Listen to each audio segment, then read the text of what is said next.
Hi everyone and welcome to another video. I'm lauranemacquart and the end of the year is nearing, which means that it's nearly going to be time for one of my favorite videos of the year, and that is always the favorite books of the year, but it's also a time to start looking forward to 2022 and make some goals, because isn't it great to make some goals? And then, I don't know, I love that.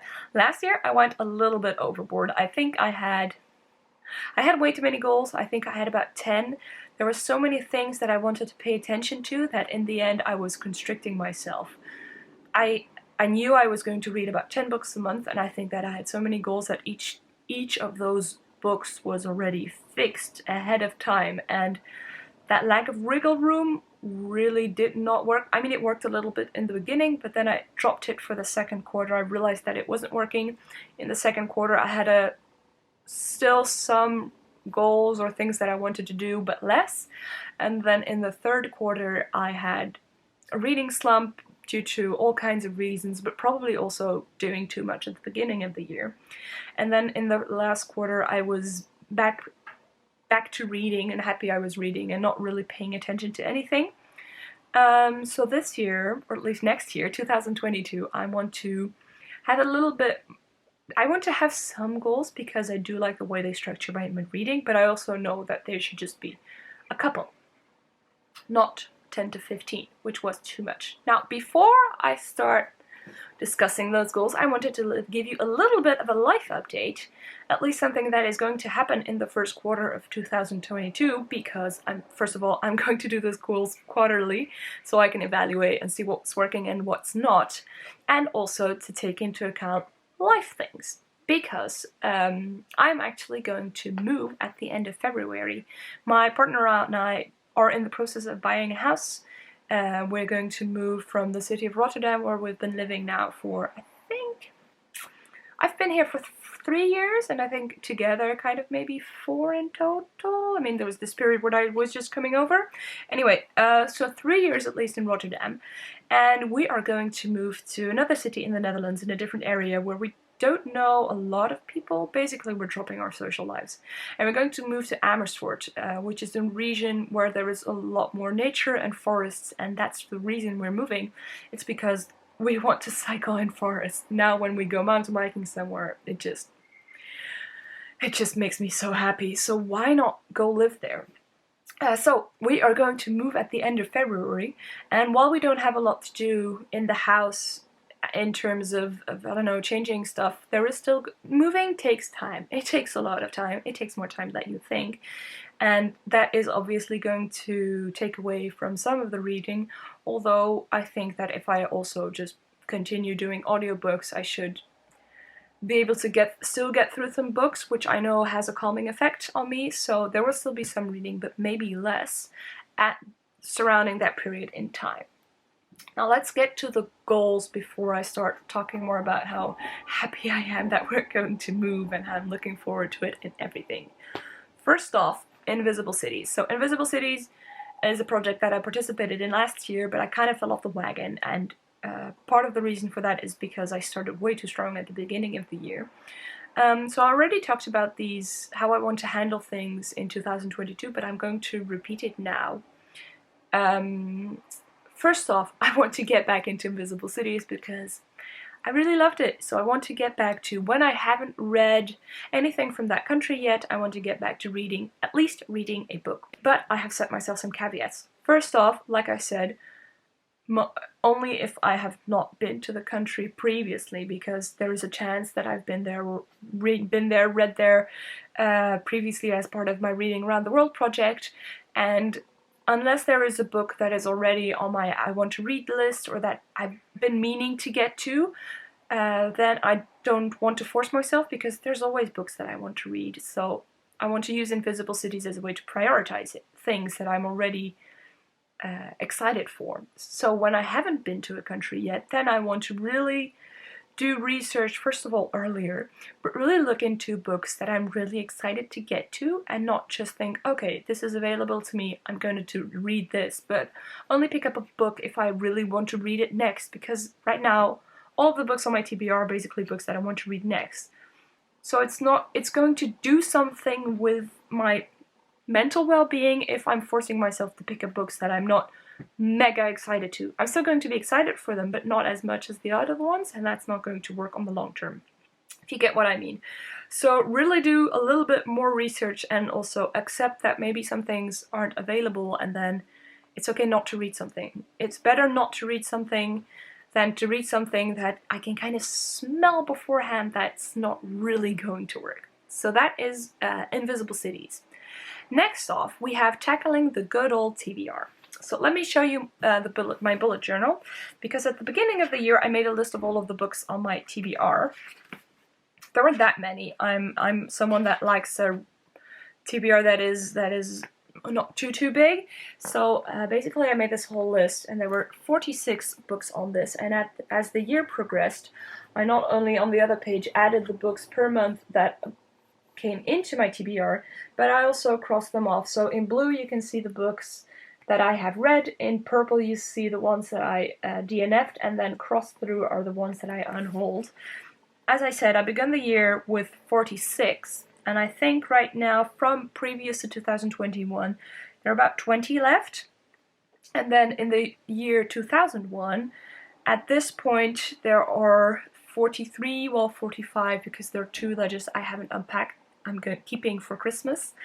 There are 45, and I think there's maybe 20 of those that are going to come over to 2022. So I should have, at the beginning of the year, somewhere between 35 and 40 books unread on my TBR. And while I was looking at this, I realized that, first of all, I'm happy that I'm reading the books as they come in, but it also means that the books that I've had for a little bit longer stay on my shelf longer. So I want to take that into account, and therefore prioritize the books that were on my shelf before 2021. So the way I'm thinking right now going about it is for each quarter to have, say, maybe I want to read, let's say, 4 books each quarter that I had on my shelves previous to 2021. That is going to be the way that I'm going to go about it. And also I've noticed that the bigger books that have been longer on my shelf, I really need to find a way to incentivize reading them, because the only reason I'm not reading them is because it's going to take longer, and therefore other books that I can't read. So I'm also going to set myself at least one book each quarter, one big book each quarter that I want to read that has been on my TBR longer. And for the first quarter, that is going to be the non-fiction called Grote Verwachtingen by Geert Mak.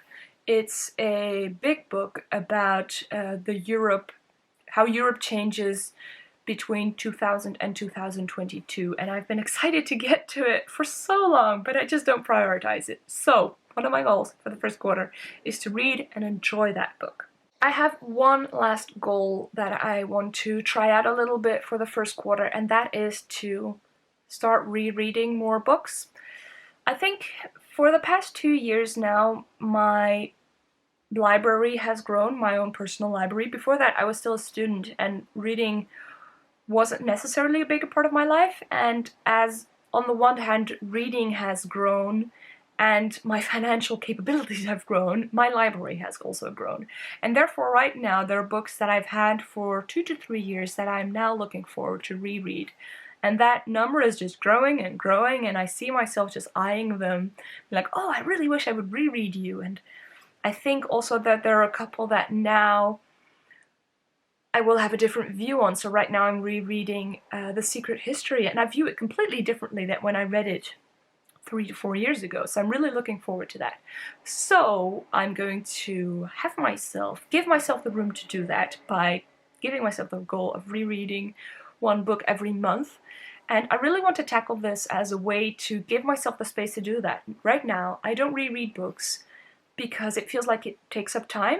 And before also, there were a lot of books that there weren't enough books that I was looking forward to rereading, whereas that now has changed and I'm looking forward to rereading a lot. And I just think, oh, how can I do that? I also have all of these books on my TBR, and there's all of these books that I want to read from the library, and then there's all of these other projects. So I want to give myself that room to reread and also see how that maybe influences my buying habits.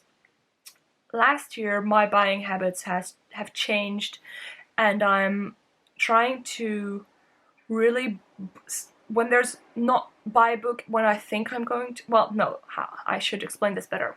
I haven't even started explaining. But right now I'm buying books when, more often, when I've already read them and know I love them. So I'm just keeping a list of books that I've loved, that I got from the library, or that I listened to on audiobook, that I love so much that I know I want to read, and that has already changed my my buying habits, because I'm not just buying all of these books that I think I'm going to read. I'm thinking more about, wait, but I already have these. I can also buy something that I really loved.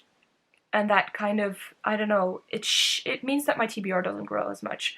And I wonder also, and that's what I want to see in this first quarter, but maybe it's going to take longer, if I'm going to prioritize rereading a little bit more. I'm hoping that is also going to make me see that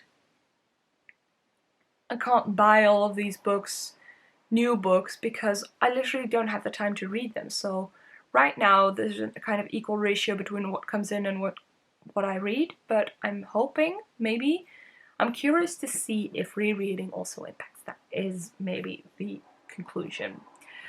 So let's summarize. Get back into Invisible Cities, focusing on quality over quantity. Rereading 1 book a month. Reading each quarter, at least for the first quarter, reading 4 books that I owned previous to 2021. One of those will probably be, no, is going to be Grote Verwachtingen by Geert Mak. I think that's pretty doable. I'm really looking forward to 2022 and just making the whole list of all of the books on my TBR and just picking up Invisible Cities again and just making these plans and seeing how the year progresses. I'm also really looking forward to seeing what everybody else has in plan. So I'd love to hear what you are going to do, if you're going to do anything. Sometimes people want to decrease their TBR, sometimes people want to focus on certain areas, etc. And I'll always love hearing what everybody's take on this is. So I'd love to hear from you, as always, and I'll see you in another video. Thanks for watching. Bye. Ba-chum, ba-chum, chum.